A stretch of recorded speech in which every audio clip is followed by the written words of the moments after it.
Hi hello ವೀಕ್ಷಕರೇ, ಪುನರ್ವಿ ಎಜು ಸಂಸ್ಕಾರ್ಗೆ ಸ್ವಾಗತ ಸುಸ್ವಾಗತ.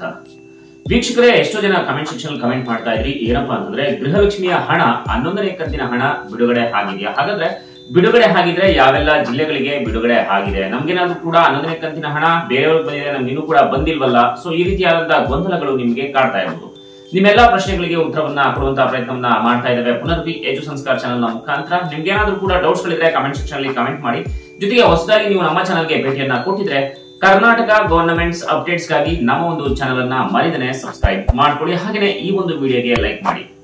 ವೀಕ್ಷಕರೇ, ಕರ್ನಾಟಕ ಸರ್ಕಾರದ ಗ್ಯಾರಂಟಿ ಯೋಜನೆಗಳಲ್ಲಿ ಒಂದಾದಂತಹ ಗೃಹಲಕ್ಷ್ಮಿ ಯೋಜನೆಯ ಮುಖಾಂತರ ಪ್ರತಿ ತಿಂಗಳು 2,000 ರೂಪಾಯಿಯನ್ನ ಪಡ್ಕೊಳ್ತಾ ಇದೆ. ಅದೇ ರೀತಿಯಾಗಿ ಈಗ 10 ತಿಂಗಳು ಮೊದಲನೇ ಕಂತಿನಿಂದ 10ನೇ ಒಂದು ಕಂತಿನವರೆಗೂ ಕೂಡ ನೀವು ಒಟ್ಟು 20,000 ರೂಪಾಯಿಗಳನ್ನ ಪಡ್ಕೊಂಡಿದ್ದೀರಾ. ಆದರೆ ಮೇ ತಿಂಗಳಲ್ಲಿ 10ನೇ ಕಂತಿನ ಒಂದು ಹಣ ಬಂದಿದೆ, ಇನ್ನು 11ನೇ ಕಂತಿನ ಹಣ ನಮ್ಗೆ ಇನ್ನೂ ಕೂಡ ಬಂದಿಲ್ವಲ್ಲ ಅಂತ ನೀವು ಯೋಚನೆ ಮಾಡ್ತಾ ಇರಬಹುದು. ಖಂಡಿತ ವೀಕ್ಷಕರೇ, ನಿಮಗೆ 11ನೇ ಕಂತಿನ ಹಣ ಜೂನ್ ತಿಂಗಳ 5ನೇ ತಾರೀಕಿನ ನಂತರ ಮತ್ತು 15ನೇ ತಾರೀಕಿನ ಒಳಗಡೆ ನಿಮಗೆ 11ನೇ ಕಂತಿನ ಹಣ ನಿಮ್ಮ ಒಂದು ಖಾತೆಗೆ ಜಮೆ ಆಗುತ್ತೆ.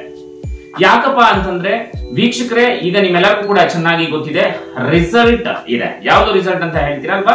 ಸೊ ಎಲೆಕ್ಷನ್ ರಿಸಲ್ಟ್ ಇರೋದ್ರಿಂದ 3ನೇ ತಾರೀಕಿನ ನಂತರ ಕರ್ನಾಟಕ ಸರ್ಕಾರದ ಗ್ಯಾರಂಟಿ ಯೋಜನೆಯ 2,000 ರೂಪಾಯಿಗಳನ್ನ 11ನೇ ಕಂತಿನ ಹಣವನ್ನ ನಿಮ್ಮ ಖಾತೆಗೆ ಜಮೆ ಮಾಡ್ತಾರೆ. ಮತ್ತೆ ಇನ್ನೊಂದು ವಿಚಾರ ಏನಪ್ಪಾ ಅಂತಂದ್ರೆ, ಈಗ ಆಲ್ರೆಡಿ ಎಷ್ಟೋ ಯೂಟ್ಯೂಬ್ ಚಾನೆಲ್ಗಳಲ್ಲಿ ಕೆಲವೊಂದಿಷ್ಟು ಊಹಾಪೋಹಗಳು ಬರ್ತಾ ಇದೆ. ಏನಪ್ಪಾ ಅಂತಂದ್ರೆ, ಮಹಾಲಕ್ಷ್ಮಿ ಯೋಜನೆಯ ಮುಖಾಂತರ ಪ್ರತಿ ತಿಂಗಳು 8,500 ರೂಪಾಯಿ ನಿಮ್ಮ ಖಾತೆಗೆ ಬರುತ್ತೆ ಅಂತ ಹೇಳ್ತಾ ಇದ್ರೆ. ಆದ್ರೆ ಒಂದನ್ನ ನೀವು ಇಲ್ಲಿ ಗಮನಿಸಬೇಕು ವೀಕ್ಷಕರೇ, ಏನಪ್ಪಾ ಅಂತಂದ್ರೆ ಈ 8,500 ರೂಪಾಯಿ ಯಾವ ರೀತಿಯಾಗಿ ಬರುತ್ತೆ ಅನ್ನೋದನ್ನ ನೋಡೋದಾದ್ರೆ, ಕೇಂದ್ರ ಸರ್ಕಾರದಲ್ಲಿ ಕಾಂಗ್ರೆಸ್ ಪಕ್ಷ ಏನಾದ್ರೂ ಕೂಡ ಅಧಿಕಾರಕ್ಕೆ ಬಂತು ಅಂತಂದ್ರೆ ನಿಮಗೆ ಪ್ರತಿ ತಿಂಗಳು 8,500 ರೂಪಾಯಿ ಪ್ಲಸ್ 2,000 ರೂಪಾಯಿ ಕರ್ನಾಟಕ ಸರ್ಕಾರದ ಗ್ಯಾರಂಟಿ ಯೋಜನೆಯ ಗೃಹಲಕ್ಷ್ಮಿ ಯೋಜನೆ 2,000 ರೂಪಾಯಿ, ಒಟ್ಟು 10,500 ರೂಪಾಯಿ ಬರುತ್ತೆ.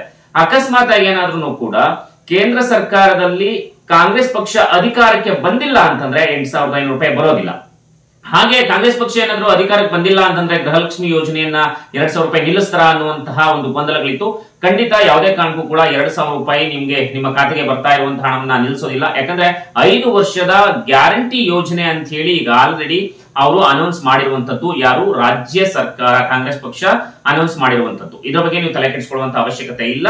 ಅಕಸ್ಮಾತ್ ಆಗಿ ಏನಾದ್ರೂ ಕೂಡ ಕಾಂಗ್ರೆಸ್ ಪಕ್ಷ ಏನಾದ್ರೂ ಕೂಡ ಸೆಂಟ್ರಲ್ ಗವರ್ಮೆಂಟ್ ಅಲ್ಲಿ ಅಧಿಕಾರಕ್ಕೆ ಬಂತು ಅಂತಂದ್ರೆ ನಿಮಗೆ 8,500 ರೂಪಾಯಿ ಪ್ಲಸ್ 2,000 ರೂಪಾಯಿ 10,500 ರೂಪಾಯಿ ನಿಮಗೆ ಸಿಗುತ್ತೆ. ಇನ್ನು 11ನೇ ಕಂತಿನ ಹಣ ನಾನು ಮೊದಲೇ ಹೇಳಿದೆ 5ನೇ ತಾರೀಕಿಂದ 10ನೇ ತಾರೀಕು ಅಥವಾ 15ನೇ ತಾರೀಕಿನೊಳಗಡೆ ಜೂನ್ ತಿಂಗಳಲ್ಲಿ ನಿಮಗೆ ಬರುತ್ತೆ. ಇನ್ನೇನಾದ್ರೂ ನಿಮಗೆ ಡೌಟ್ಸ್ ಗಳಿತ್ತು ಅಂತಂದ್ರೆ, ನಿಮಗೆ ಹಣ ಏನಾದ್ರೂ ಬಂದಿಲ್ಲ ಅಂದ್ರೆ ಕಮೆಂಟ್ ಸೆಕ್ಷನ್ ಅಲ್ಲಿ ಕಮೆಂಟ್ ಮಾಡಿ. ಮತ್ತೆ ಮುಂದಿನ ವಿಡಿಯೋದಲ್ಲಿ ಹೊಸ ಅಪ್ಡೇಟ್ ಜೊತೆ ಭೇಟಿಯಾಗೋಣ. ನಿರಂತರ ಎಜುಕೇಶನ್ ಅಪ್ಡೇಟ್ಸ್ ಗಾಗಿ ಜೊತೆಗೆ ಕರ್ನಾಟಕ ಸರ್ಕಾರದ ಎಲ್ಲ ಒಂದು ಅಪ್ಡೇಟ್ಸ್ ಗಾಗಿ ನೋಡ್ತಾ ಇರಿ ಪುನರ್ವಿ ಎಜು ಸಂಸ್ಕಾರ ಚಾನಲ್. ಇದು ಕಲಿಕೆಯ ಸಾಗರ. ನಮಸ್ಕಾರ.